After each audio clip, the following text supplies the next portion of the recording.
சேரா இப்ப கார் ஓட்டிட்டு இருக்காரு. டிரைவ் பண்ணும்போது பேசக்கூடாதுல்ல. சேரா ஆபீஸ் ரீச் ஆன உடனே உங்ககிட்ட பேச சொல்றேன். அப்போ அதான் ஆபீஸ்ல இல்லையா? நீங்க ரெண்டு பேரும் ஊர் சுத்திட்டு இருக்கீங்களா? ஆமா, நாங்க ரெண்டு பேரும் ஊர் தான் சுத்திட்டு இருக்கோம். உனக்கு எவ்வளவு திமிரு இருந்தா என்கிட்டயே வந்து ஊர் சுத்துறேன்னு சொல்லுவேன். ஐயோ, என் அண்ணா எனக்கு துரோகம் பண்ணிட்டாரே, நான் என்ன பண்ணுவேன்?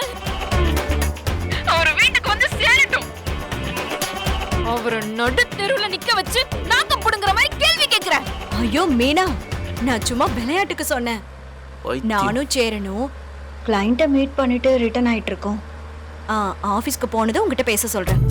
ஓ, கட்ன பொண்டாட்டி கிட்ட அவரு போன் கூட பேச முடியாதா? அந்த அளவுக்கு ஆளாயிட்டாரா அவரு? வரட்டும் வரட்டும், வீட்டுக்கு தானே வரணும் அவரு. நான் நேர்லயே வச்சு பேசிக்கிறேன். ஆபீஸ்க்கு போறேன்னு சொல்லிட்டு அவளோட ஊர் சுத்திட்டு இருக்கீங்களா? இங்க வாங்க, இன்னைக்கு உங்களுக்கு இருக்கு.